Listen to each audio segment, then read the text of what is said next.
Hi, everyone. Welcome back to the Excelcast. I'm your host, Joe Parker, and today I'm going to be talking to you guys about authority. Now, this weekend has been two solo podcasts back to back. I'm going to have some more stuff coming up for you guys in a little bit, but currently I just wanted to have this weekend be just two solo podcasts, me talking directly to you guys. Um, so authority. Authority, as we break it down as a word, it's authoring your life, authoring your story, knowing what you want, knowing how to get it, and being determined to achieve that, no matter what the cost or what you have to do is. And I know in my life, there were times where I allowed other people to have authority over me. This is what you're going to do. This is how your story is going to go, and you can't author that part of your story. I'm in control of that. Now, I know parents, when kids are younger, it's your job to author their story to an extent. Like, hey, this is how things should go. This is how things should be. This is what you should be doing with your time and your energy and what you should be pursuing. It gets to a point, though, where parents need to realize that kids can now author their own story in a sense. Whether that story is good or bad is up to the interpretation of the kids and whoever is authoring that story particularly. I know there have been points in my life where my story had a few chapters that weren't always the best. Had a chapter where I was overweight, had a chapter where I was partying too much, had a chapter where I wasn't the best son, I wasn't the best brother, I wasn't the best uncle, I wasn't the best friend either. I thought I was being a friend because I was fun and I was like, oh, like let's go do this, let's go party, let's go drink, let's do all these things, and I still hang out, I still go out, I still drink, but I feel like that was all that I was living for, and that was no way to set a proper example of how to author your story, right? So, like, I have two nieces and two nephews, and they play a big role in how I've changed my life around for the better, because I want them to see that through our family and with the certain circumstances that we have, where we live, and there's some things about us that are the same. We have the same family members, that you can overcome certain things in your life. You can overcome being heavier. I know my nephew specifically, he was heavier for a while, and it got me through a lot of the weight loss that I had. It helped me push to go an extra mile. It helped me to wake up and go outside one more day. It helped me to, you know, push past a certain goal, a certain point. I think it's when I got around like 70 pounds down. I was like, okay, I'm at 270 right now. Like, this is a good weight for me. Like, I was always used to being bigger, always used to being a football player. And I thought 270 solid. Like, I'm okay here. I'm bigger. I'm still lifting. I'm strong. I'm a lot healthier than I was at 340. It's fine. It's okay. And then I just heard that like something was going on with my nephew, um, and that he, I don't know if he was getting picked on at school, or I don't know if someone told me that, but something just like flipped a switch in me, and I just knew that I had to show him that you can lose this weight and you can go through it and you can lift, you can work out, you can be healthy, you can choose to eat right. And I just that was one of the main reasons that I kept going from 70 to 125. And it was another 55 pounds, almost double where I was almost comfortable with. And I feel like that moment for me was I had a choice. I had a choice to is this just going to be you did a little bit of a weight loss and, which is a good weight loss, to be able to say that you lost 70 pounds. If anyone tells me they lose any amount of weight, I'm happy for them because I know what it takes to go to that dark place and to work that weight off. And it's not fun. It's not fun recognizing it. And then it's also not fun to then go through it as well. Especially there was a point where I was lighter and then I like gained more weight and then I had to like come back and like really lose the weight and really like put my foot down with it.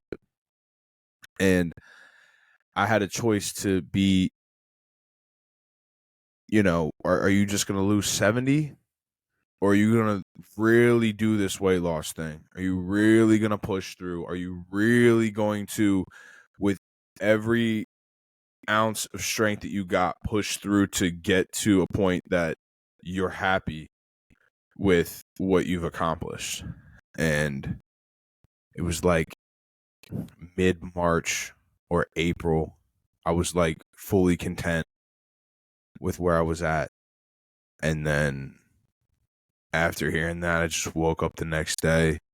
I just kept pushing forward and I kept running every day, like a ridiculous amount, like 8-10 miles a day, walking and running, just anything to just keep moving forward, and just keep going after that goal of losing a bunch of weight. And to this day, I mean, my nephew, he was an offensive and defensive lineman. Now he's playing tight end. Lost a bunch of weight, works out all the time, and what's crazy is that he was working out with his cousin, and when his cousin stopped going to the gym, he still kept showing up. And I think that moment, like losing the weight, is like, you make decisions with people at that young age. Oh, my cousin's going, I can go, or oh, my dad's going, my uncle's going, like I can go. But when you at that age make such a commitment to the point where when other people don't show up, you still show up, that really made everything worth it.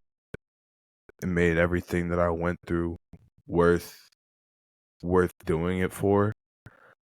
And I really think that was the reason that I lost the weight that I lost. At first, it was about just looking better, and it was about just feeling better. But God spoke to me in so many different ways, and I just feel like there was a deeper meaning behind what I was doing, and that gave me the strength to keep going and keep pushing forward. And without making those daily decisions and without being determined and discerning exactly what I wanted and taking steps toward it and sacrificing my time and my energy to achieve what I wanted to achieve, I would have never been able to experience that fulfilling feeling. And like I said, losing weight, that's cool. Being a tight end, that's cool. I think he had almost a touchdown every game this year. He's a really good tight end. Just laser focused in everything that he's doing. And it's great, but nothing made me more proud than when he showed up when no one else showed up, because I felt that when other people don't show up, you still got to show up. And at the end of the day, the only person that is going to show up for you is you. And I don't even know if I'm the reason that he's doing any of this, but in my journey and in my story, he's the reason why I did it. So to see it unfold like that, whether he's thinking about it or not, it made everything worth it. And you, as the listener, you have the option today to live a life where you're comfortable and you're at peace and you don't go to that dark place, which is perfectly fine. There's times in my life, like right now, I'm not in a dark place. Right now, I'm at a peaceful place. I'm at a place where I can just be myself and maintain myself, and that's perfectly fine. But if you really want change and you really want to be a better version of yourself and set an example for those around you that you can achieve all that you want to achieve, there's going to be sacrifices, and you're going to have to go to a place where you are laser like focused on what you have to do and what you have to achieve. And I believe you can do it. And you want to know why I believe you can do it? Because I've seen a 12-year-old do it. I know I've done it. So I know you can do it. It's just about being determined to do it. And I appreciate you guys listening. I really do. I appreciate everyone out there who's given constant support, likes, comments, you know, reposting, sharing. It really means a lot to me that there's people out there that care about my story. And, speaking of sharing my story, follow me on Instagram at excelcast_. Follow me on TikTok at excelcast. I'm on Spotify. I'm on YouTube at excelcast. And as always, stay blessed and excel.